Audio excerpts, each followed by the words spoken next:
हर हर महादेव। जय शिव शंभू। मेरे छोटे बड़े सभी साथियों को, बुजुर्ग को, महिलाओं को, माताओं को, भाइयों को, दोस्तों को, सभी को सावन के पहले दिन की ढेरों शुभकामनाएं। दोस्तों, आप सब देखते ही देखते कब मेरे परिवार का हिस्सा बन गए मुझे पता ही नहीं चला। हमारे चैनल ने 10,000 सब्सक्राइबर पूरे कर लिए हैं और ये सब आपके सपोर्ट का ही नतीजा है, आपके प्यार का ही आशीर्वाद है। उम्मीद करती हूँ कि आप लोग सब मिलकर आगे भी मेरा यूं ही साथ देते रहेंगे और अपना प्यार आशीर्वाद मुझ पर बनाए रखेंगे। दोस्तों, आज से सावन का पावन महीना शुरू हो गया है और आज से पूरे 1 महीने तक हम सिर्फ शिव भक्ति में ही लीन रहने वाले हैं। शिव मंत्र का जाप करेंगे, शिव की कथा सुनेंगे, शिव से रिलेटेड जितनी भी बातें हैं वो आज से हम सिर्फ इस चैनल पर सुनेंगे। अगर आप भी महादेव की भक्ति में लीन रहना चाहते हैं तो हमारे साथ जुड़ जाइए और महादेव को पूरी भक्ति भावना से मनाएंगे ताकि महादेव हमारे सभी दुख तकलीफ को इस सावन के महीने में दूर करें और अपना विशेष आशीर्वाद हम पर बनाए रखें। तो भक्तों, अगर आप भी चाहते हैं शिव भक्ति में लीन होना तो जल्द से हमारे चैनल को सब्सक्राइब कर लीजिए और हमारे साथ पूरे सावन महीने में शिव भक्ति में लीन हो जाइए। दोस्तों, क्या आप लोगों ने कभी सोचा है कि सावन का महीना आखिर महादेव को ही क्यों समर्पित है? आइए हम बताते हैं इस बारे में। जब इस सृष्टि पर गहरा संकट आया था तब समुद्र मंथन से निकला हुआ कालकूट विष पूरे ब्रह्मांड को निगलने चला था।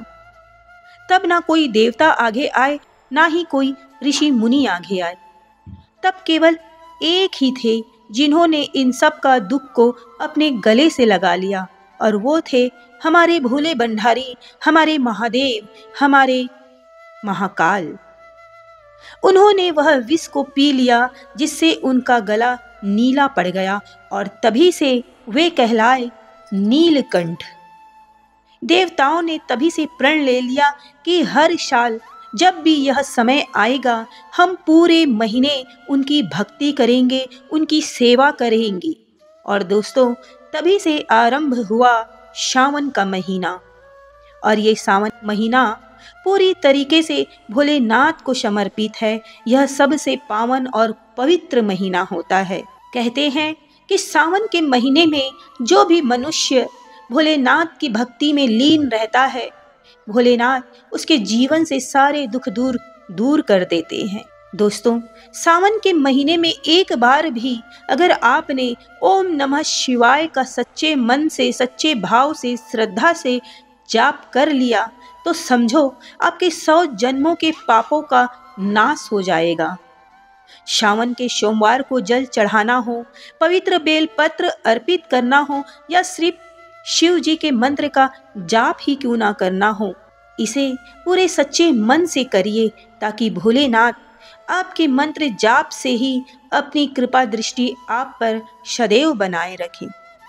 भक्तों, सावन का महीना इतना पवित्र है कि यदि आप भोलेनाथ के मंत्र का 108 बार के लिए स्मरण करते हैं तो भोलेनाथ आपका रुका हुआ धन आपको वापस दिलाते हैं, आपके भाग्य का द्वार खोलते हैं और आपके दिल को सच्ची शांति देते हैं। आपकी जो भी मनोकामना है भोलेनाथ उसे तुरंत पूरा कर देते हैं। दोस्तों, आइए आज भोलेनाथ और उनके एक दुखी भक्त की मैं आपको एक छोटी सी कथा सुनाती हूँ। कथा को पूरी अवश्य सुनिए। एक निर्धन ब्राह्मण था, उसका नाम था विप्रसेन। उसकी जन्म कुंडली में भारी दोष थे। शनि, राहु, केतु तीनों उसकी राह में हमेशा बाधा बने हुए थे, लेकिन उसने हार नहीं मानी। हर सावन सुबह 108 बार ओम नमः शिवाय मंत्र का जाप करता था। जिसने कभी भी सोने का सपना नहीं देखा था, धन उसके जीवन में उसने कभी नहीं देखा था, उसने देखा था तो सिर्फ दरिद्रता। लेकिन एक दिन उसके आंगन में सोने की वर्षा होने लगी। लोगों ने आश्चर्य से पूछा, हे ब्राह्मण, आपके साथ ये चमत्कार कैसे हुआ? उस ब्राह्मण ने कहा कि कुंडली से बड़ी होती है श्रद्धा, और जब महादेव प्रसन्न हो जाए तो भाग्य खुद उनके आगे झुक जाता है।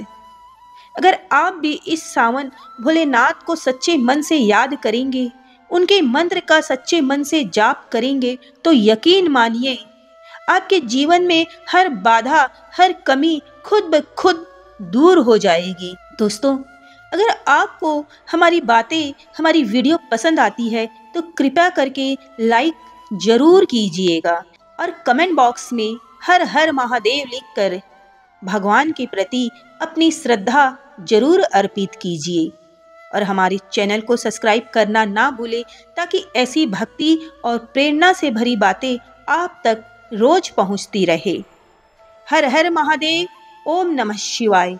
चलिए हमारे साथ महादेव की भक्ति में लीन हो जाइए और इस पावन और पावरफुल मंत्र का स्मरण करिए। ओम नमः शिवाय, ओम नमः शिवाय। हरे हरे भोले नमः शिवाय। रामेश्वराय शिव रामेश्वराय। हरे हरे भोले नमः शिवाय। ओम नमः शिवाय, ओम नमः शिवाय। हरे हरे भोले नमः शिवाय। रामेश्वराय शिव रामेश्वराय। हरे हरे भोले नमः शिवाय। ओम नमः शिवाय, ओम नमः शिवाय। हरे हरे भोले नमः शिवाय। रामेश्वराय शिव रामेश्वराय। हरे हरे भोले नमः शिवाय। ओम नमः शिवाय, ओम नमः शिवाय। हरे हरे भोले नमः शिवाय। रामेश्वराय शिव रामेश्वराय।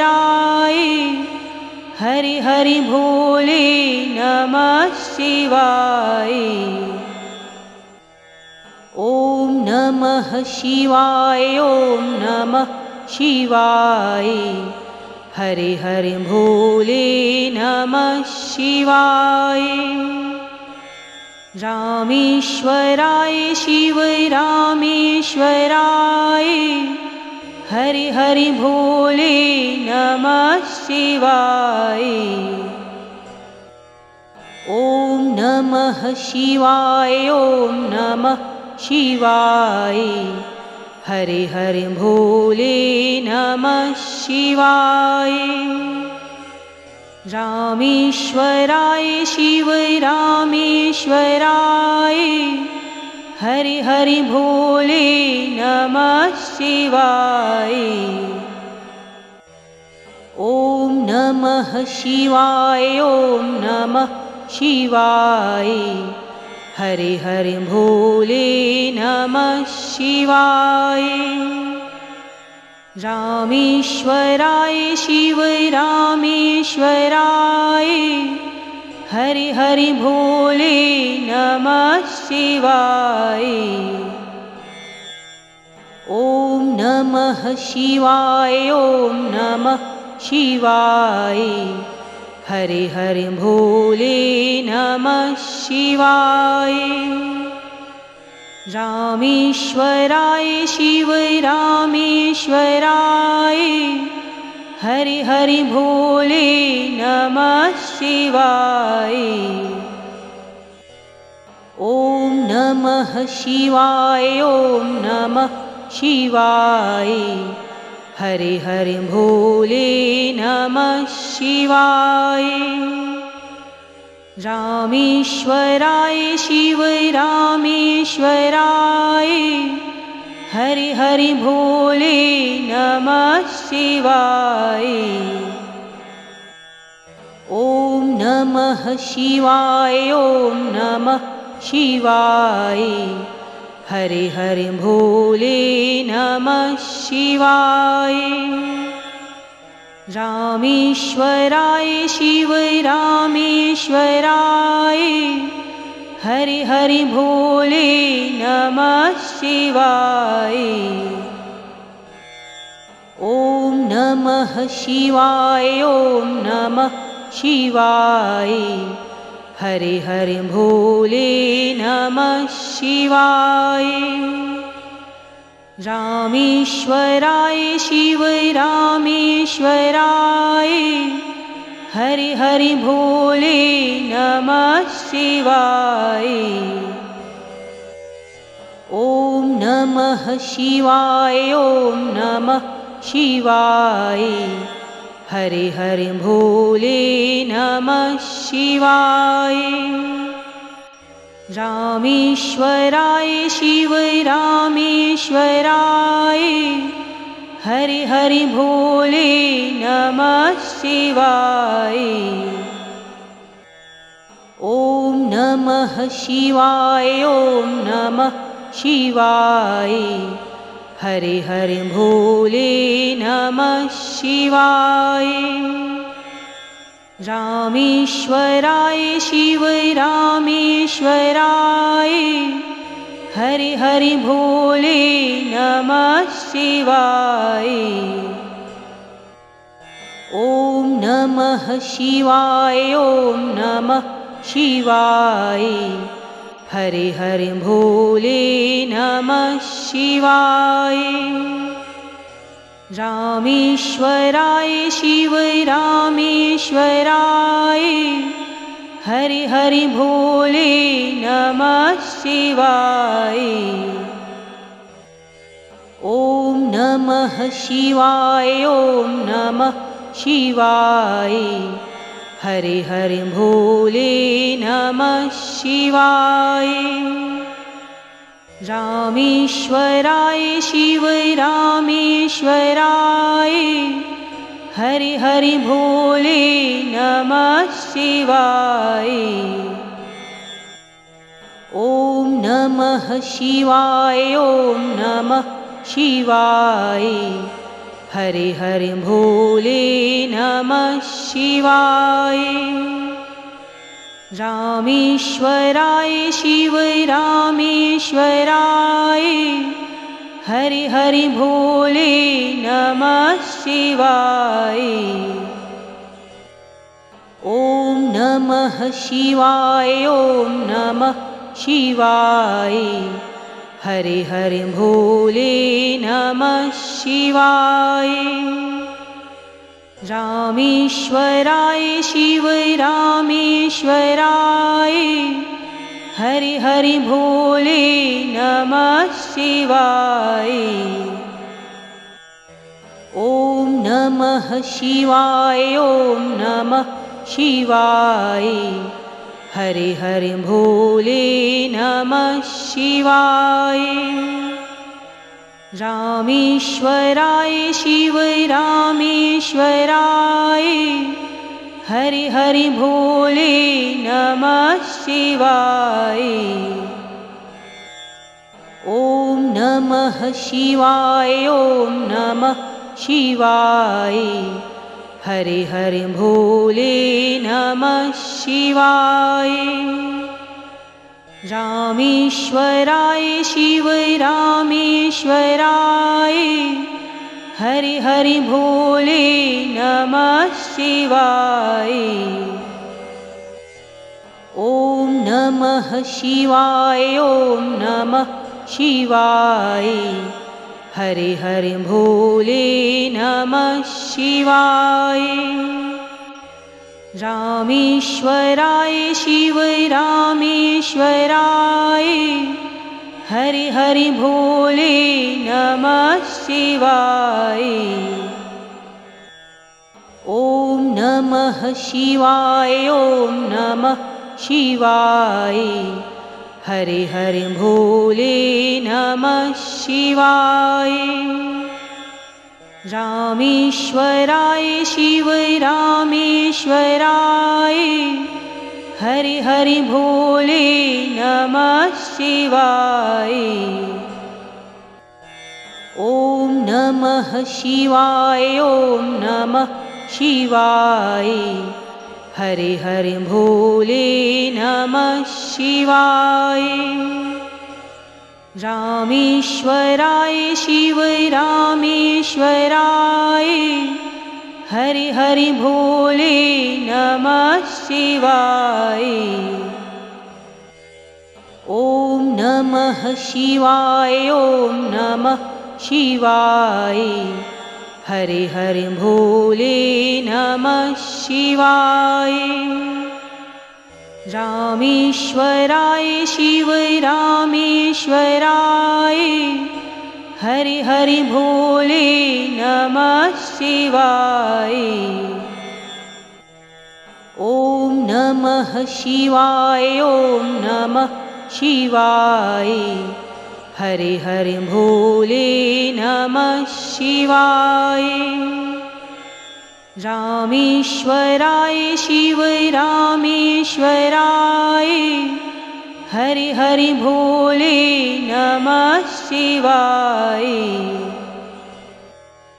ॐ नमः शिवाय, ॐ नमः शिवाय, हरि हरि भोले नमः शिवाय।